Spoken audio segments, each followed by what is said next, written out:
Então, na parte 3 agora, né?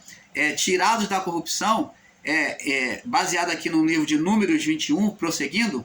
Então, vai gerar maldição se não ouvir a Deus. Se não ouvir a Deus, geraria serpente. O quê? A vara sobre o pó, desprezando. E o que eles fizeram lá no deserto? Eles desprezaram a vara, a voz de Deus. Eles desprezaram a voz de Deus. E a mesma manifestação da vara sobre o pó, diante de Faraó, foi o que aconteceu ali, naquele ato de rebeldia. Manifestou o quê? Teve uma manifestação sobrenatural, espiritual, de serpente, gerando serpente para condenação daqueles que foram rebeldes. Você está entendendo, abençoados? Então, temos que observar este fato, né? Temos que observar este fato. E subiu, e então mandou o Senhor entre o povo serpente, verso 6, que picaram o povo. Deus mandou, permitiu. E morreu muita gente de Israel. Por isso o povo veio a Moisés e disse: havemos pecado. Eles reconheceram o estado de condenação, né? Em desobedecer a Deus.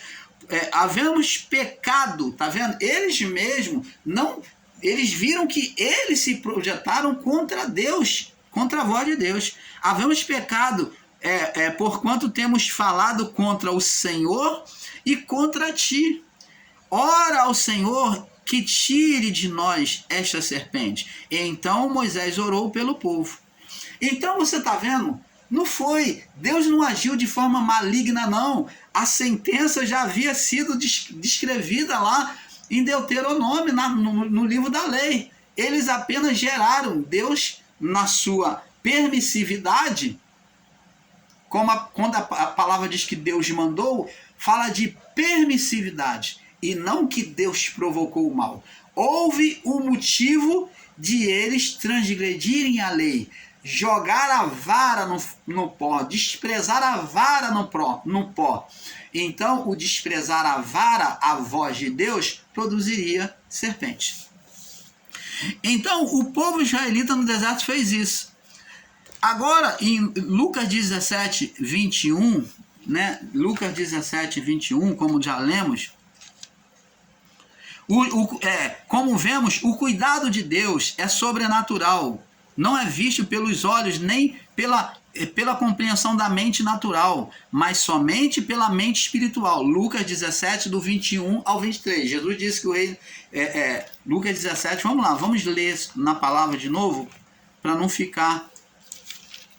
Agora vamos ler. Lucas 17, ele diz que o reino de Deus está dentro de vós, né? Nem dirão, ei-lo aqui ou ei-lo ali, porque o reino de Deus está dentro de vós, né? E os discípulos, disse aos discípulos, dias virão que desejareis ver o Filho do Homem e não vereis. E vos dirão, ei-lo aqui e ei-lo ali, e não vades nem o sigais. Então você está vendo? O reino de Deus é interior. Mateus capítulo 6, nós já lemos, vamos ler. Jesus falou, Mateus 6, Mateus 6, 33. Mateus 6, 33. Mas buscai em primeiro o reino de Deus, que é obediência a Deus e a sua palavra, e a sua justiça, que é a palavra, e todas as coisas vos serão acrescentadas. Como Adão, no seu sono, Deus prepara a vontade dele, manifesta sobre a nossa vida para o dia de amanhã, o pão. Então, ele é o nosso provedor. Então, veja que este é o governo que devemos buscar, colocar nos nossos corações em esperança e a salvação. A salvação e a provisão de Deus. Não colocar esperança sobre o homem, amado. Para isso,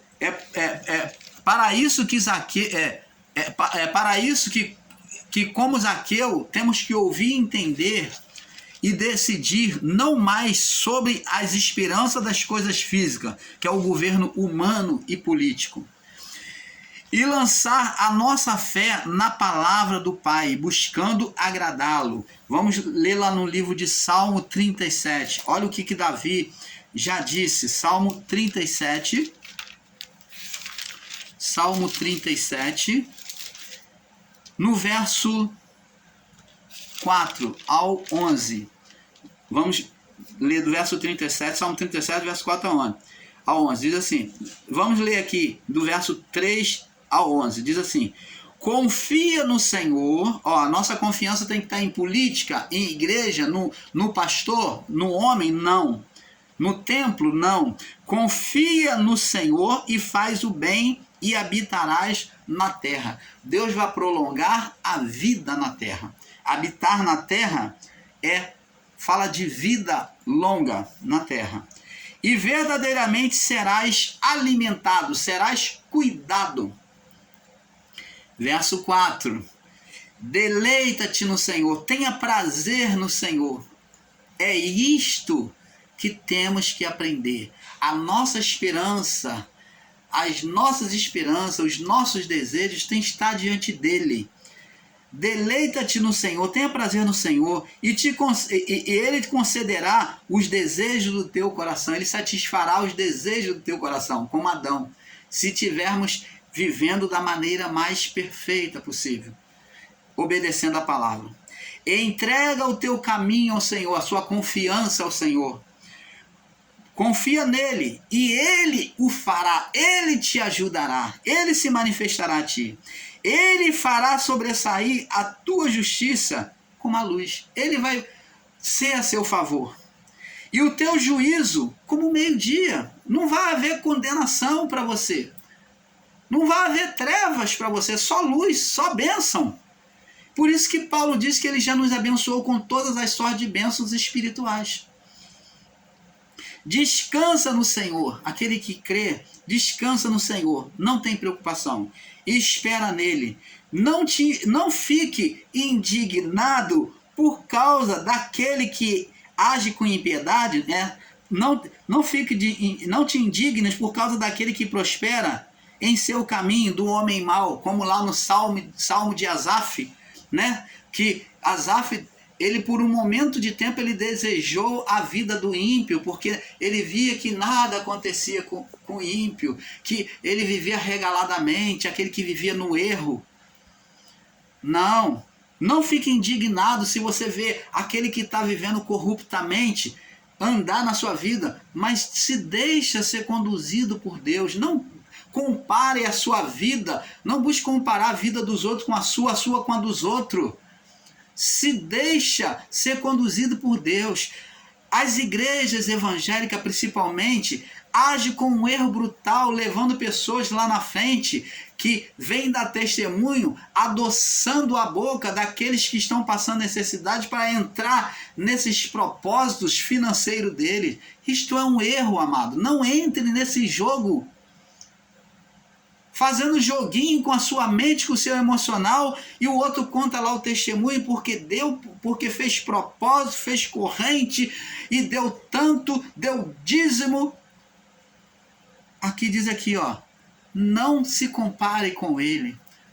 Não se indigne por causa do malfeitor, naquele que prospera no seu caminho, por causa do homem que executa maus intentos. Deixa a ira, não deixa entrar a ira, não deixa pensar que Deus te desprezou e que está atentando para o outro que é injusto, não. Não deixa, nem te indigne, não deixa a indignação fazer, não haja como Caim. É isso que está dizendo, que Caim buscou se comparar olhando a vida de Abel e ele deixou a ira, a indignação entrar no coração dele, a inveja, comparando. Se deixa ser conduzido por Deus, porque os malfeitores serão desarraigados, mas aqueles que esperam no Senhor herdarão a terra. Aqueles que esperam no Senhor herdarão a terra. esse herdar a terra aqui é comparado ao povo israelita, que herdaria a terra de Canaã. E nós herdamos a terra do reino, significa dizer a manifestação do reino sobre a nossa vida. Agora vamos para o Salmo. Vamos agora para o livro de Lucas, capítulo 18, para completarmos esta fala. Então, abençoados, não se deixa ser comparado, não fica triste quando você vê a pessoa do seu lado prosperar, não. Dá glória a Deus, fica feliz porque você vê o seu irmão que é ímpio, mas que está prosperando. Não seja comparativo, não pense que Deus te desprezou por causa disso, não. Isso, o que você possui, não mede o amor de Deus para com você, não. Se você tem menos, Deus não deixa Ele te amar menos do que aquele que possui mais, não. Isso é um ensino errado. E o sistema religioso usa as pessoas para tentar mexer com o seu emocional e você se sentir desprezado por Deus, que o outro vai lá e diz que foi abençoado, que deu. Aí você se vê motivado para dar também, achando que você vai coisa. Não, isso é um erro. Isso é um joguete que eles fazem para poder induzir as pessoas a participarem das campanhas e das correntes deles, dos propósitos financeiros. Então, vamos fechar com Lucas capítulo 18. Agora, Lucas capítulo 18, do verso 1 ao 8. Olha só, aquele que vê o outro prosperar e não prosperou, está debaixo de Deus. Olha o que diz aqui a palavra. Não, como Asaf, não devemos colocar os olhos sobre a prosperidade do ímpio. Como diz lá no Salmo de Asaf. Eu creio que é no Salmo 71, se eu não me engano. Deixa eu ver se eu acho aqui. Antes de trazer essa palavra para vocês. Salmo de Asaf, deixa eu ver se o irmão Paulo consegue achar aqui.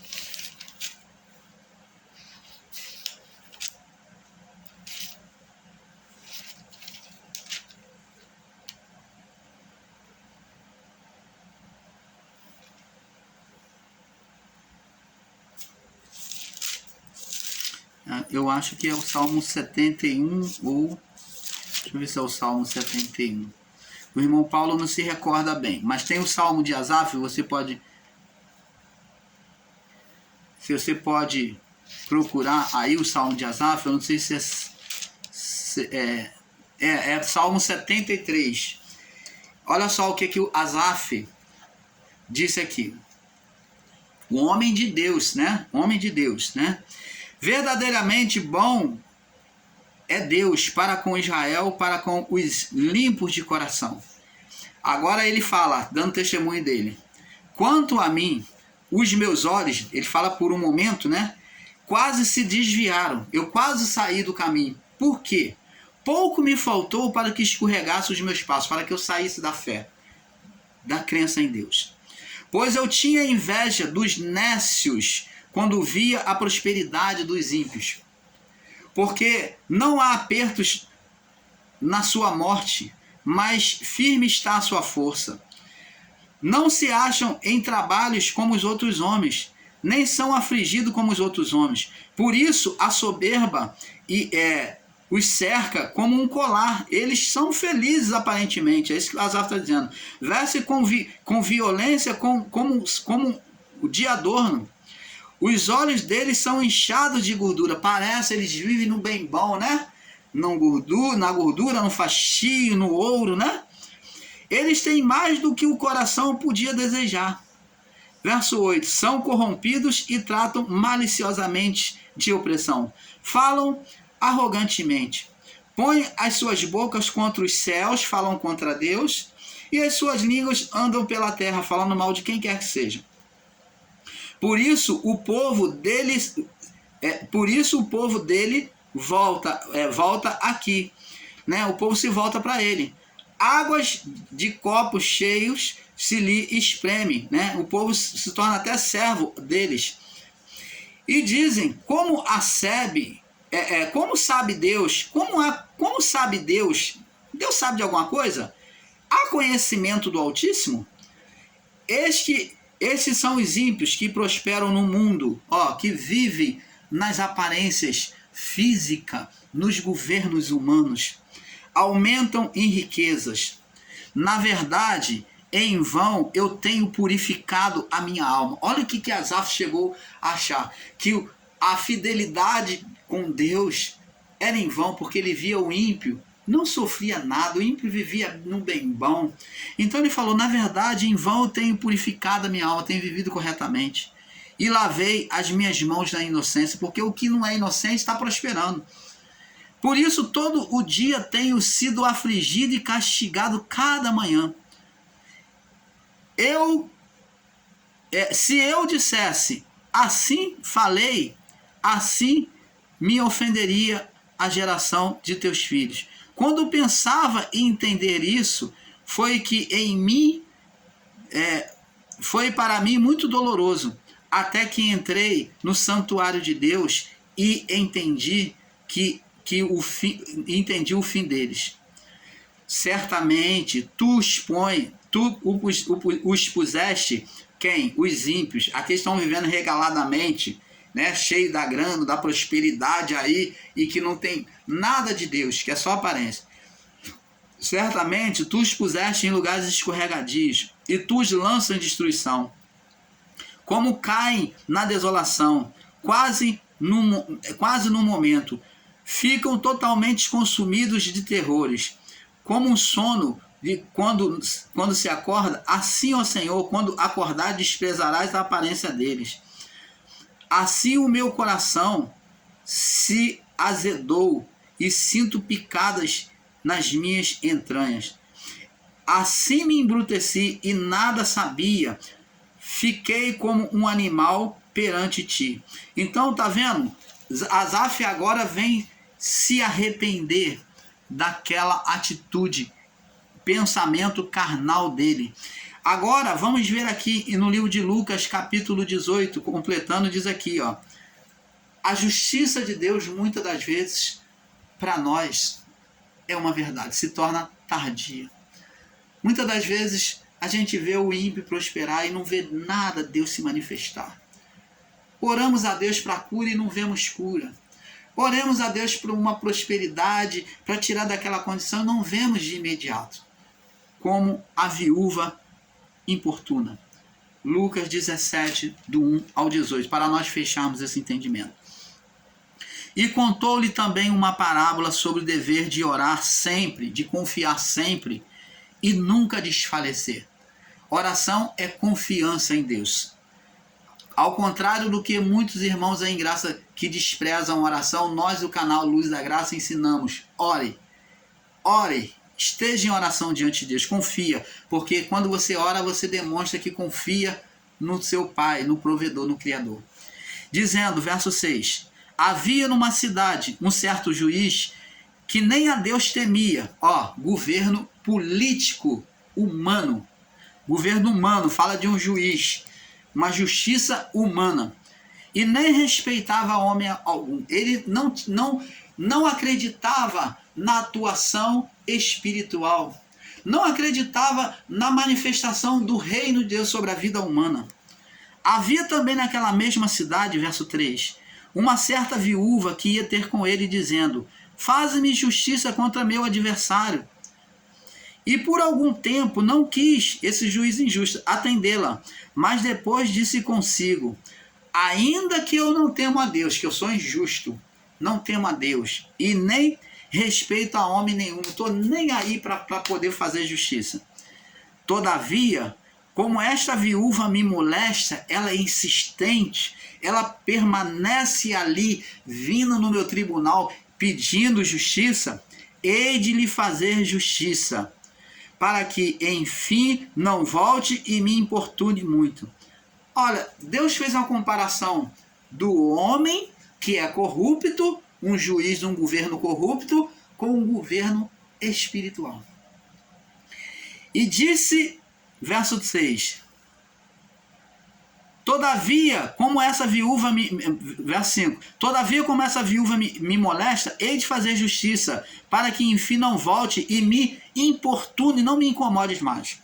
Disse o Senhor, ele faz a comparação agora: Ouvi o que diz o injusto juiz. Verso 7, a comparação aqui.